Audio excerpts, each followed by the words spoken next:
Hello साथियों, कैसे हो आप लोग। मैं आलोक एक बार फिर से आप सभी का अपने परिवार स्टडी माई पे स्वागत करता हूं। उम्मीद करता हूं आप सभी अच्छे होंगे और अपना ख्याल रख रहे होंगे। तो आज की क्लास में हम लोग डिविजिबिलिटी रूल के बारे में बात करेंगे।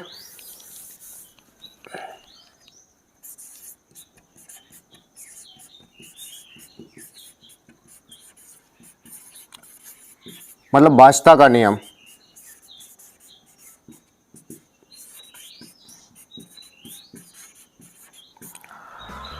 तो आज हम भाज्यता के नियम के बारे में जानेंगे, ठीक है।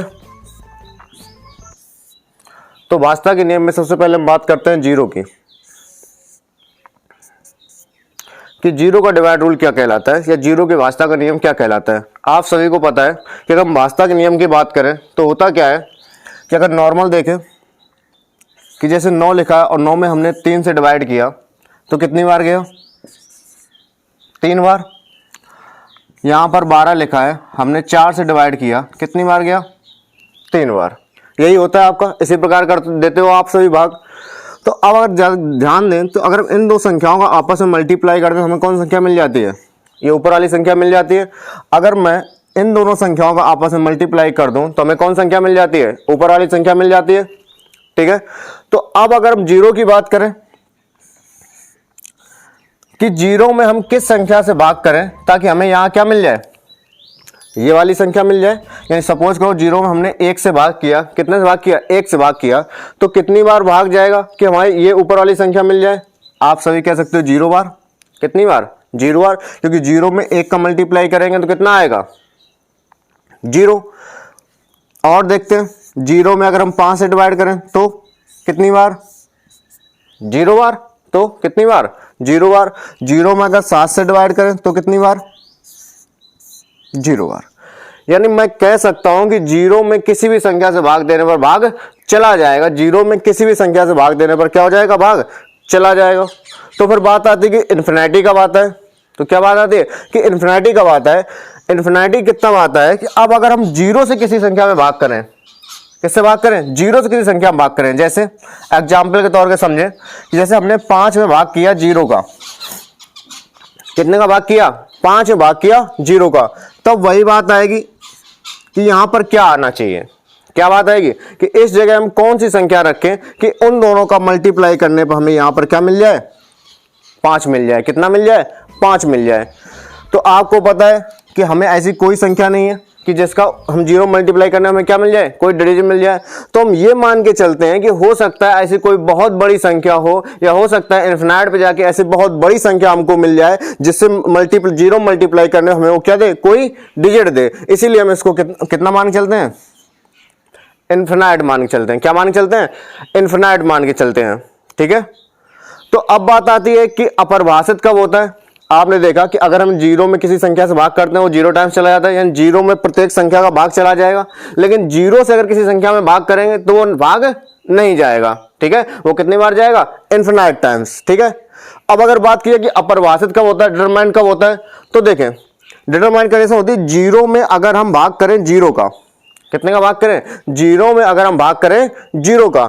अब देखो जीरो में अगर हम जीरो का भाग करेंगे तो क्या होगा, अगर हम जीरो में जीरो का भाग करेंगे तो अब देखो यहां पर कोई एक ऐसी संख्या आनी चाहिए जिसमें जीरो का मल्टीप्लाई करने से क्या मिल जाए, हमें जीरो मिल जाए।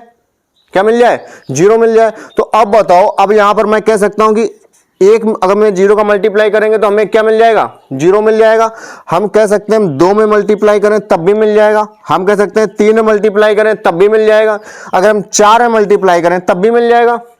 यहां तक कि हम चाहे पॉजिटिव डिजिट लें चाहे नेगेटिव डिजिट लें, कैसा भी डिजिट लें, चाहे दशमलव में संख्या लें, यहां पर हम 2.5 भी ले लें तो भी क्या मिल जाएगा, हमको जीरो मिल जाएगा। तो भी क्या मिल जाएगा, हमको जीरो मिल जाएगा। मतलब क्या है इसका कि अब आपने देखा कि आपने 12 में 4 का भाग किया तो क्या मिला, आपको 3 मिला, ठीक है। 9 से आपके 3 से 9 में 3 का भाग दिया, क्या मिला, एक डिजिट मिला। यानी किसी संख्या में भाग कर रहे हैं तो उसका कोई एक आंसर आ रहा है। कितना आंसर आ रहा है, एक आंसर है। लेकिन अगर हम जीरो से जीरो में भाग करेंगे तो उसका एक भी हो सकता है, 2 भी हो सकता है, 3 भी हो सकता है, 4 भी हो सकता है। यानी हम कह सकते हैं इसको परिभाषित नहीं कर सकते, इसलिए इसका आंसर कितना होता है, अपरिभाषित। इसका आंसर कितना होता है? अपरिभाषित। समझ पा रहे हो? ठीक है, तो अगर हम परिभाषा लिखें जीरो में तो लिख सकते हैं जीरो में सभी संख्या का विभाजित हो जाती है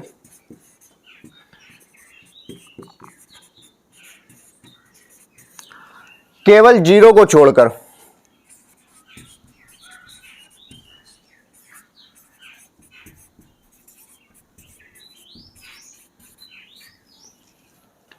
ठीक है, आपने देखा कि जीरो हम चाहे एक का भाग करें चाहे पांच का, जीरो में सभी संख्या से भाग चला जाता है केवल किसको छोड़कर? जीरो को छोड़कर। ठीक है, क्योंकि जीरो में जीरो का भाग देना क्या आता है? अपरिभाषित आता है। क्लियर? और जीरो से किसी का भाग नहीं जाता। जैसे हमने यहां पर दिया था 5 में कितने का भाग दिया था? जीरो से।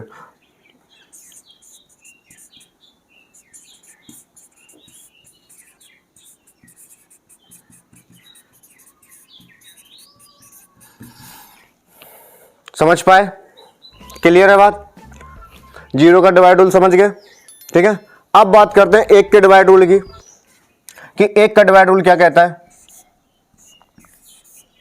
ठीक है, अब जिस प्रकार जीरो में सभी संख्या भाग जाता है, एक जो है एक में सिर्फ किसका भाग जाता है? एक में सिर्फ एक का भाग जाता है, बाकी किसी भी डिजिट का भाग नहीं जाता है। अगर हम एक के डिवाइड रूल की बात करें, एक के वास्ता के नियम की बात करें, तो एक में किसका भाग जाता है? एक में सिर्फ एक का भाग जाता है और भी किसी संख्या का भाग नहीं जाता है। तो लिख सकते हैं एक में सिर्फ एक का ही भाग जाता है।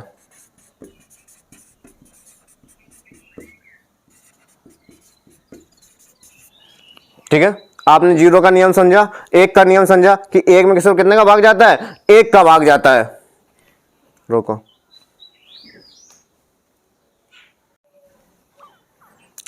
समझ पाए आप सभी लोग जीरो का और एक के वास्ता का नियम? ठीक है, अब बात करते हैं 2, 4, 6, 2 का, 4 का, 8 का, 16 का, 2 का, 4 का, 8 का और 16 के वास्ता का नियम। ठीक है, कि 2, 4, 8, 16 के वास्ता का नियम क्या कहता है? देखो, अगर हम दो की बात करें तो दो के वास्तविक नियम क्या कहता है कि दो में क्या कहते हैं, जो इकाई का अंक होगा उसमें कितने से भाग जाना चाहिए? दो से भाग जाना चाहिए। किसमें भाग जाना चाहिए? इकाई के अंक में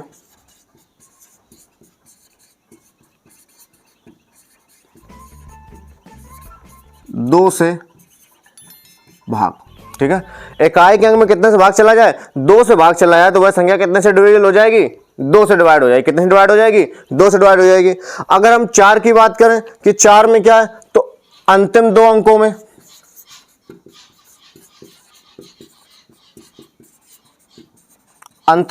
में चार से भाग।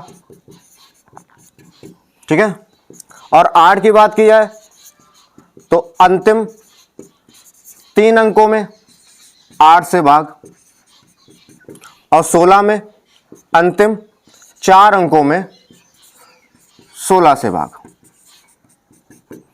ठीक है, दो में कितने से?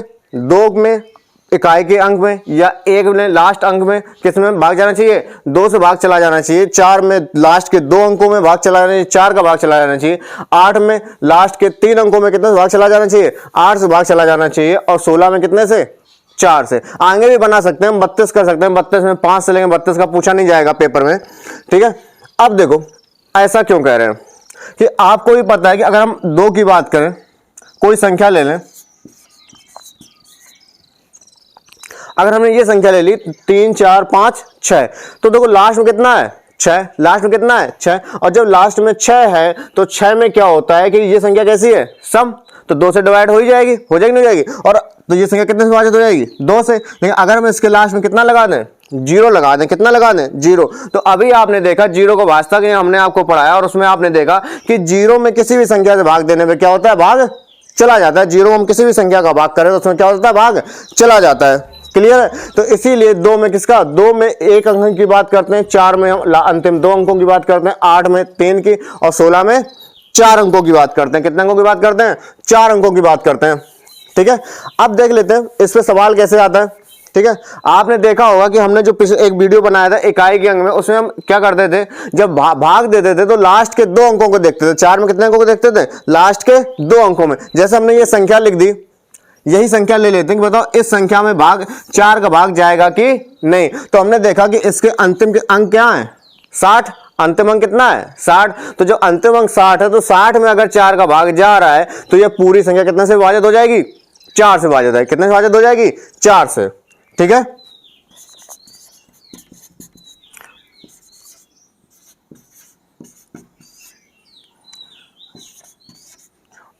हमने एक संख्या ली 3 6 8 7 0 2 4। अब पूछा आपसे, पेपर में पूछा जाएगा कि बताओ यह संख्या आपके कहते हैं 8 से विभाजित है कि नहीं, यह संख्या 8 से पूर्णतः विभाजित है कि नहीं। तो आपको क्या करना है, आपको एक तरफ से भाग देने नहीं बैठ जाना है कि नहीं नहीं आपने शुरुआत से भाग देने जाओ, 8 एकम 8 करने लगो। ठीक है। आपको क्या करना है कि आपको 8 के वास्ता का नियम पता होना चाहिए कि अंतिम 3 अंकों में कितने से भाग चला जाए। अंतिम 3 अंकों में अगर 8 से भाग चला जाए तो संख्या कितने से विभाजित हो जाएगी, 8 से। तो हमने अंतिम 3 अंकों में देखा तो 8 का भाग करके देखेंगे तो इसमें 8 का भाग चला जा रहा है, तो यह संख्या कितने से विभाजित हो जाएगी, पूरी 8 से विभाजित हो जाएगी। कितने से विभाजित हो जाएगी, 8 से विभाजित हो जाएगी। क्लियर है बात। ठीक है। अब देखो, अब देख लो 3 और 9 का, यही लिख दे रहा हूं।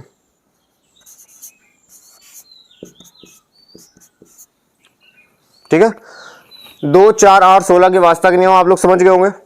ठीक है कि 2 में इकाई के अंक में, 4 में अंतिम 2 अंकों में, 8 में अंतिम 3 अंकों में और 16 में अंतिम 4 अंकों में। ठीक है। अब तीनों 9 के वास्ता के नियम देख लेते हैं। ठीक है। अंकों का सम, या यूं लिखो, किसी भी संख्या के अंकों का सम यदि 3 से विभाजित हो जाए, किसी भी संख्या के अंकों का सम यदि 3 से विभाजित हो जाए तो वह संख्या 3 से पूर्णतः कट जाएगी।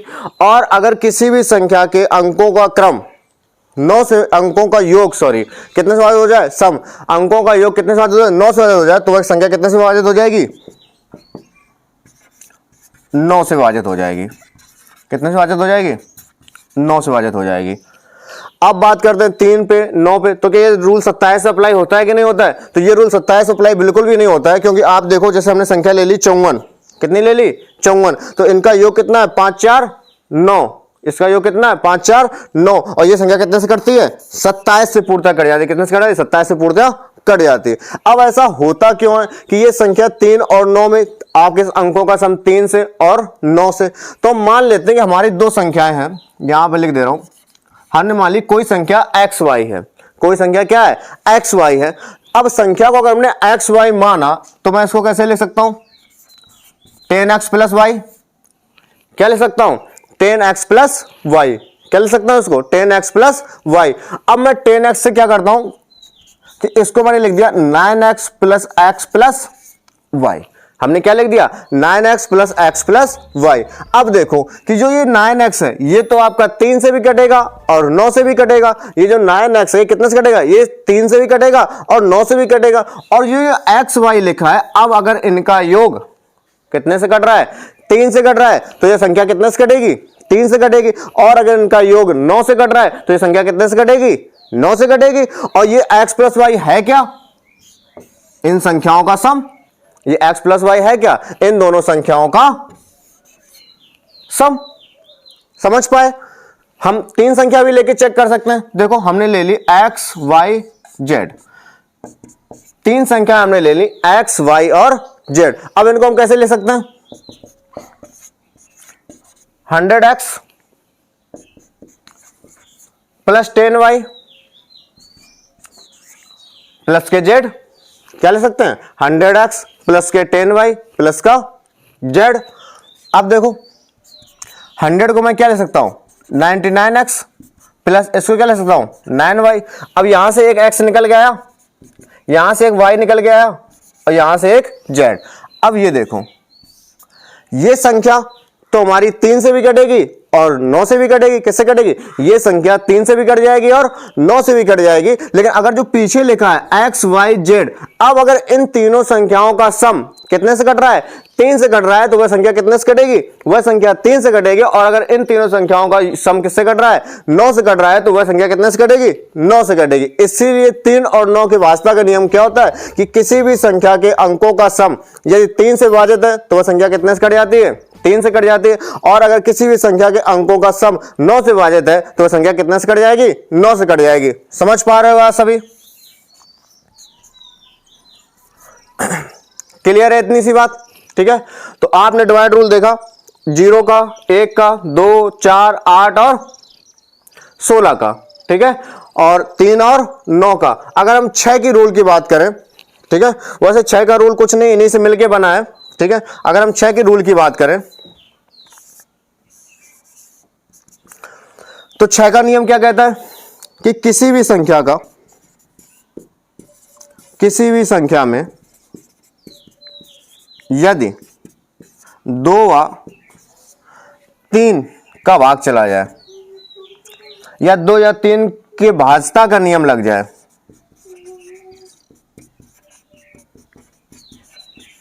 तो वह संख्या कितने से कट जाएगी? 6 से कट जाएगी। वह संख्या कितने से कट जाएगी? 6 से कट जाएगी। एक उदाहरण ले लेते हैं, एक एग्जांपल समझ लेते हैं, कोई संख्या ले लेते हैं 3, 4, 6, 7। ठीक है, 3, 4, 6, 7। अब देखो इकाई का अंक कितना है? 7, यानी विषम। इसमें 2 का भाग जाएगा नहीं, और हमने क्या बोला? 2 और 3 दोनों के वास्ता का नियम लगे तो इसमें 2 का भाग जाएगा, तो ये संख्या कटेगी नहीं। तो यहां मैं एक संख्या और ले लेता हूं 2। एक संख्या मैं कितनी ले लेता हूं? 2। क्लियर है? अब देखो क्या पूछ लिया जाएगा कि 3, 4, 6, 7, 2, तो 2 का रूल निकाला तो 2 का भाग चला जाएगा। ठीक है, अब अंकों का योग किससे करना चाहिए? 3 से। 3 के वास्ता का नियम क्या कहता है कि अंकों का सम, अंकों का योग कितने से करना चाहिए? 3 से करना चाहिए। तो करते हैं, देखो 4, 3, 7, 7, 6, 13 और 13 और 2 15 और 15, 7, 22, 15, 7, 22। यानी इसमें 22 जो है वो कितने से नहीं करता है? 3 से नहीं करता है। कितने से नहीं करता है? 3 से। तो यह संख्या कितने से नहीं कटेगी? 6 से नहीं कटेगी। अगर इनके अंकों का सम कितना हो जाता? 21 रह जाता, या 22 2 बढ़ जाते 24 हो जाता, क्योंकि 21 भी 3 से कटता है और 24 भी 3 से कटता है, इसलिए कितने से कट जाता? 6 से कट जाता। कितने से कट जाता? 6 से कट जाता है। क्लियर है बात? समझ में आ रही है? ठीक है, तो आप सभी ने क्या कहते हैं 3 का, 6 का और 9 का रूल समझा। अब 9 से जुड़ी कुछ और अच्छी बातें जान लेते हैं कि 9 के वास्ता से जुड़ी कुछ और भी चीजें हैं। ठीक है, देखो पहले तो एक सवाल देख लेते हैं कि अगर आप पेपर में आ जाए तो किस तरीके से पूछा जाएगा। ठीक है,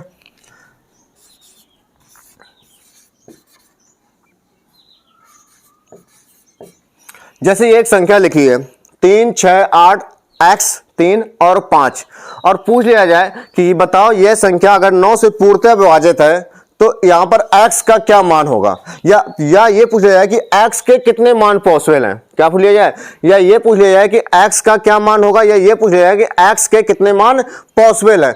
तो देखो आपने 9 का वास्ता का नियम पढ़ा कि 9 का वास्ता का नियम क्या कहता है कि संख्याओं का योग, संख्याओं के अंकों का सम कितने से डिवाइड हो जाए? 9 से डिवाइड हो जाए। तो संख्या कितने से डिवाइड हो जाती है? 9 से डिवाइड हो जाती है। तो चलो करते हैं संख्याओं के अंकों का सम। तो 6, 3, 9 और 9, 8, 17 और 17, 3, 20 और 20 और 5, 25। यानी ये संख्या कितनी लिखी है? 25 प्लस एक्स। कितनी आ गई? 25 प्लस एक्स, 25 प्लस एक्स। अब करना क्या है कि हम इस 25 में कितना जोड़ दें? अगर हम इस 25 में 2 जोड़ दें, कितना जोड़ दें? 2 जोड़ दें, तो 25 और 2 कितने हो जाएंगे? 27, और 9 का भाग चला जाएगा। 9 दिया 27, क्योंकि हम किससे डिवाइड रूल चेक कर रहे हैं? 9 से चेक कर रहे हैं। कितने चेक कर रहे हैं? 9 से। तो x जगह मैं कितना रख दूं? 2 रख दूं, तो यह संख्या कितने से कट जाएगी? 9 से कट जाएगी। कितने से कट जाएगी? 9 से। और यहां पर क्या हो सकता है? 27 हो गया। अब 9 का कितने जाएगा? 36 में जाएगा।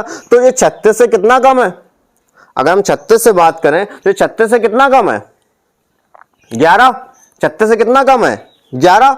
यानी अगर मैं यहां पर कितना लिख दूं? 11 लिख दूं, तो बताओ क्या सही होगा? तो क्या सही होगा? नहीं होगा। क्यों नहीं होगा? क्योंकि x यहां पर सिंगल डिजिट रखना है। क्या रखना है? x जो रखना है वो सिंगल डिजिट रखना है, ना कि 2 डिजिट। आ रही है समझ? तो यहां पर कितना रखने से, 2 रखने से भाग कितना चला जाएगा? पूर्णतः विभाजित हो जाएगा। कितने से भाग चला जाएगा? 9 से पूर्णतः विभाजित हो जाएगा। क्लियर है बात? अब देखो एक सवाल लेता हूं, मैं संख्या लिख दे रहा हूं।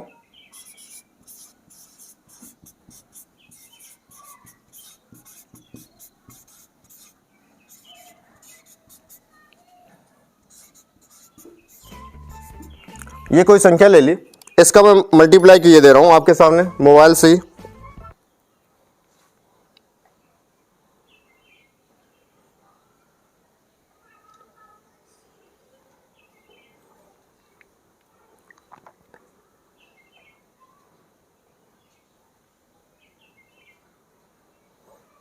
कहाँ गया कैलकुलेटर?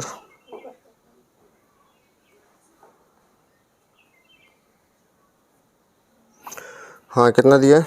3687 multiply 8765363694 into 456। हमने एक मल्टीप्लाई लिया है, ठीक है, ये संख्याओं। अब देखो एक 9 का डिवाइड रूल। अगर हम 9 के पहाड़े की बात करें, देखो हम ये बताना चाह रहे हैं कि अगर किसी संख्या में, जैसे मैंने ये लिखा है 24 गुणा 6, तो इसका रिजल्ट कितना होगा? 6 चौको 24, 6 दूनी 12, 14, 144। तो इन दोनों का जो मल्टीप्लाई ऑफ सम होगा और इसका जो डिजिट सम होगा वो दोनों कैसे होंगे? एक होंगे। वो कैसे होंगे? एक होंगे। जैसे कि 4 और 2 6, और ये कितना है? 6। इनका मल्टीप्लाई करूं तो 6 का 36, और इसके सम की बात करूं तो कितना आएगा? 9। और यहां पर देखो 4 4 8 1 9, ये दोनों कैसे आएंगे? इक्वल आएंगे। हम ये समझाना चाहे ये दोनों कैसे आएंगे? इक्वल आएंगे। क्लियर है बात? समझ में आई कि नहीं आई? जैसे हमने लिखा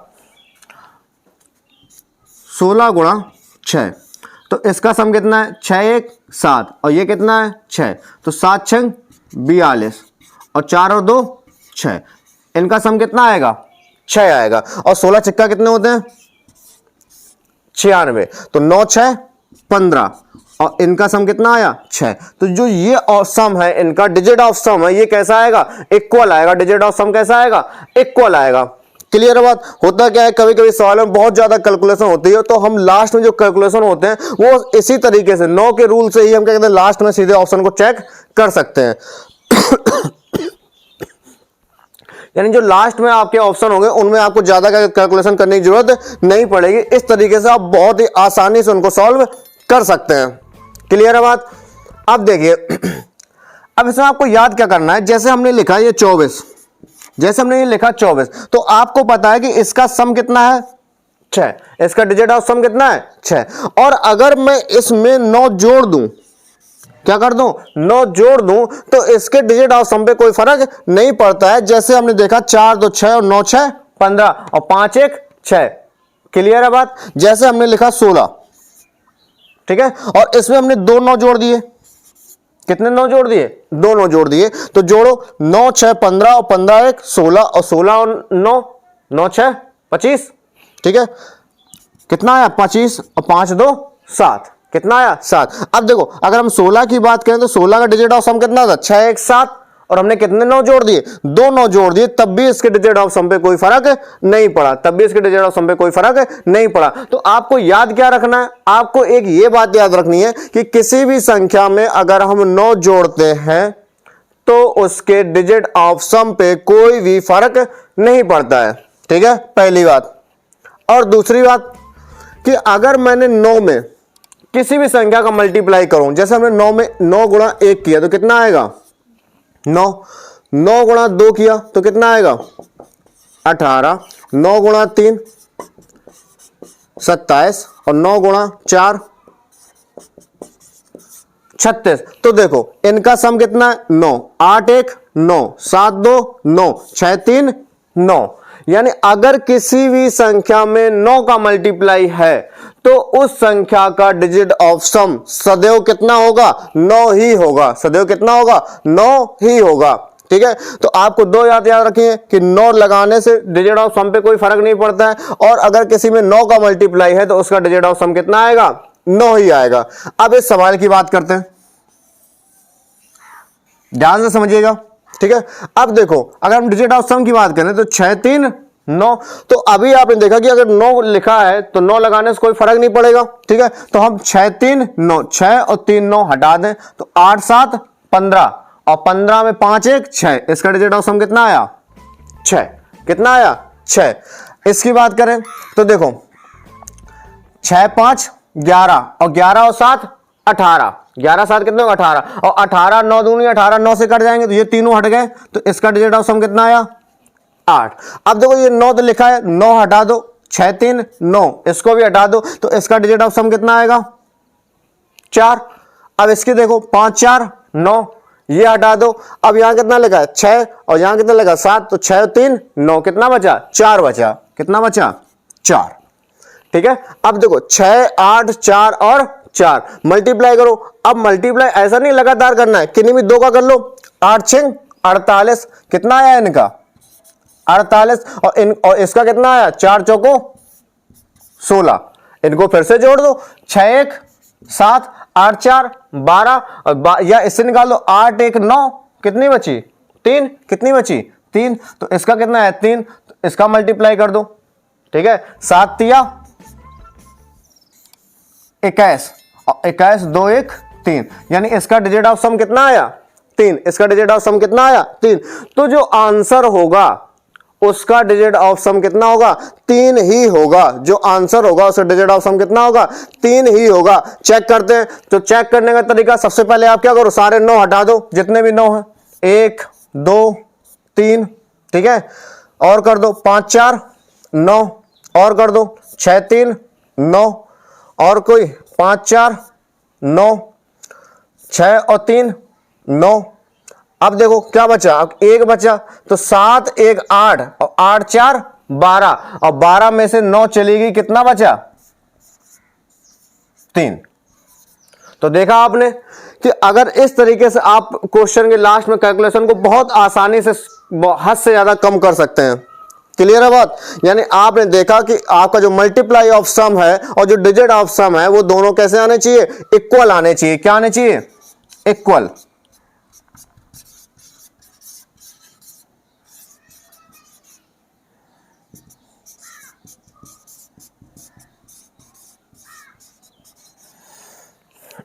क्लियर? इसी में एक और छोटी सी बात है, एक और तरीका है, मैं एक और कर ले रहा हूं। ठीक है, करके दिखा दे रहा हूं। 1 2 6, ज़्यादा नहीं, इसका भी मैं मोबाइल से किए दे रहा हूं मल्टीप्लाई।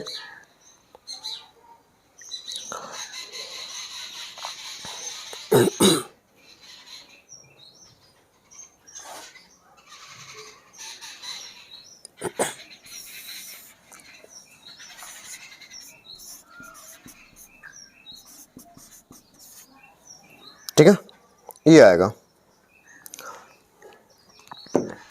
अब देखो, अब हमने आपको बताया कि अगर किसी भी संख्या में 9 से गुणा करते हैं तो उसका डिजिट ऑफ सम हमेशा कितना आता है? सदैव 9 ही आता है। तो अब यहां पर देखो कि हमने अगर सम करें तो 6 2 8 1 9, इस संख्या का जो ऑप्टिकल सम है या डिजिट ऑफ सम है वो कितना है? 9। फिर तो अगर ये 9 मिल गया फिर तो आपको चेक ही नहीं करना है कि क्या दिया है, कितना सम है। आप आंख मीच के कह सकते हो कि जो ये संख्या है, जो इसका रिजल्ट है, इसका डिजिट ऑफ सम कितना आएगा? 9 आएगा। 9 आ जाए या 9 9 करके काट दो, कितना हो जाए? 0 हो जाए। देखो कैसे करते हैं। ठीक है, तो 5 2 7 1 8 1 9, खत्म। अब देखो 6 5 11, और 11 और 7 18, 18 9 दूनी 18, 9 दूनी 18, कट गया पूरा पूरा कि नहीं कट गया? यानी इसका डिजिट ऑफ सम कितना आया? यानी 9 9 के जोड़े सारे खत्म हो जाए तो 0। ठीक है, या आप से या 1 9 हटा दो तो 9 बचेगा। ठीक है, तो डिजिट ऑफ सम कितना आएगा? 9। कितना आएगा 9। तो किसी भी संख्या का अगर ये डिजिट ऑफ सम डायरेक्ट 9 आ रहा है तो फिर आपको चेक ही नहीं करना है, उसका जो आंसर होगा, उसका जो डिजिट ऑफ सम होगा वो हमेशा कितना होगा 9 होगा, वो हमेशा कितना होगा 9 होगा। क्लियर है बात? समझ पा रहे हो कि नहीं समझ पा रहे हो? तो आपने सभी ने 9 के वास्ता का नियम समझा, ठीक है। अब देखो बात करते हैं 11 के वास्ता के नियम की। अगर हम 11 के वास्ता के नियम की बात करें तो 11 में जो आप क्या कहते हैं अंकों का सम करके अंतर निकालते हो, उससे थोड़ा जो तरीका है वो क्या हो जाता है, लेंदी हो जाता है, थोड़ा बड़ा हो जाता है। देखो आपको करना क्या है कि जो आप क्या कहते सम और विषम स्थानों पे लिखे अंकों के योग का जो सम निकालते हो और उसका जो अंतर करते हो, वो डिफरेंस हम बहुत आसानी से निकाल सकते हैं। कैसे निकाल सकते हैं? देखो जैसे हम 11 के वास्ता के नियम की बात करें तो कोई संख्या ले लेते हैं,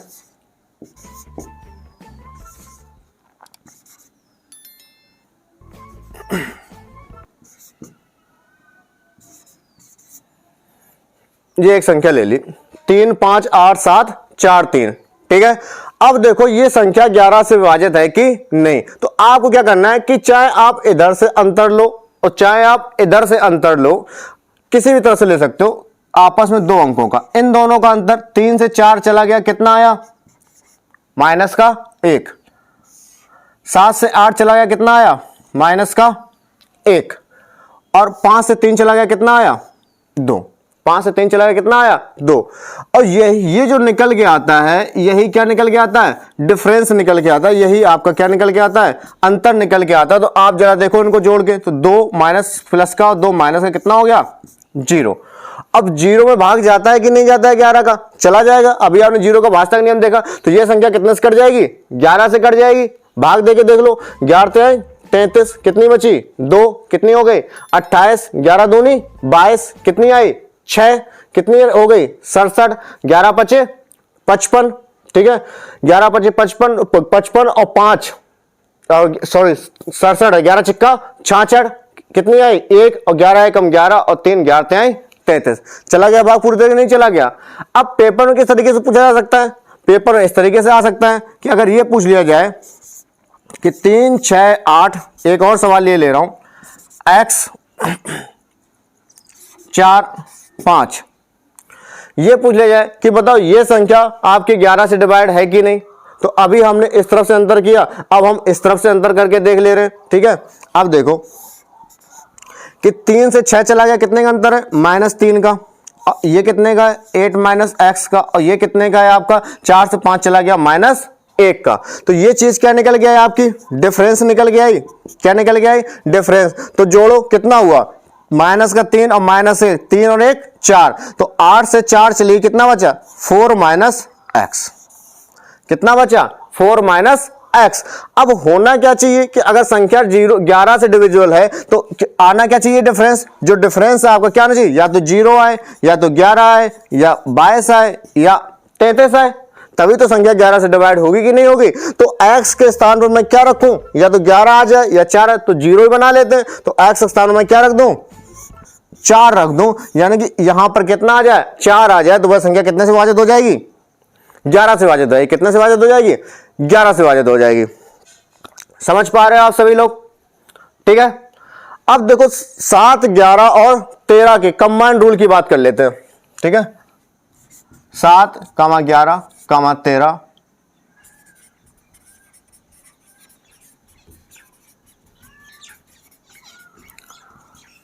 सात 11 13 के वास्ता का नियम, ठीक है। ये लास्ट रूल है आपके वास्ता के नियम में, इसको समझ लेते हैं, ठीक है। 7 11 और 13 के वास्ता का नियम।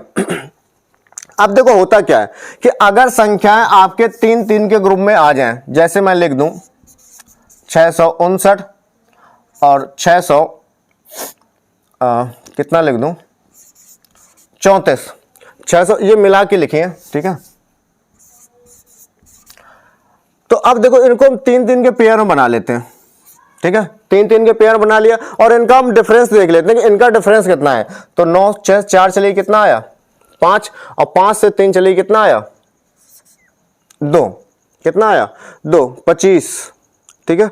यहां पर मैं कर देता हूं इसके पेयर के लिए 8 बना देता हूँ। कितना आया? 9 से 8 चलेगी 1, 5 से 3 चलेगी 2, 1, 21। क्लियर? कितना डिफरेंस आया इनका? 21 आया।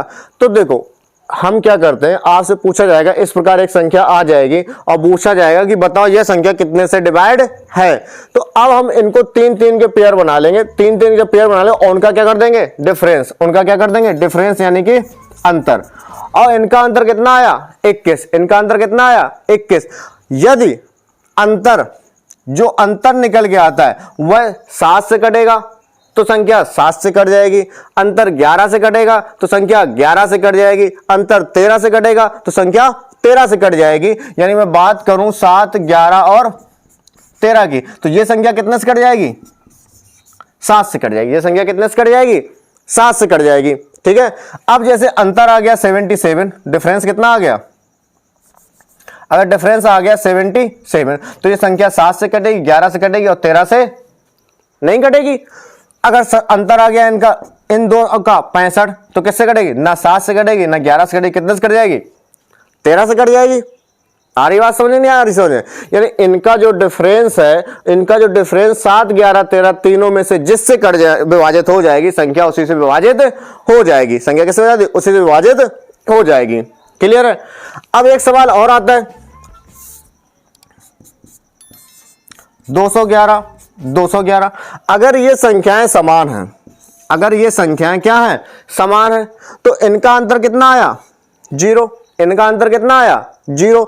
अब जब इनका अंतर 0 आया तो 0 में 7 का भी भाग चला जाता है, 11 का भी भाग चला जाता है और 13 का भी भाग चला जाता है। तो ये संख्या किससे कट जाएगी? 7 से भी कटेगी, 11 से भी कटेगी, 13 से भी कटेगी। अब ये डिपेंड करता है कि आपके ऑप्शन क्या दिए। मैं इसके 4 ऑप्शन लिखे दे रहा हूं।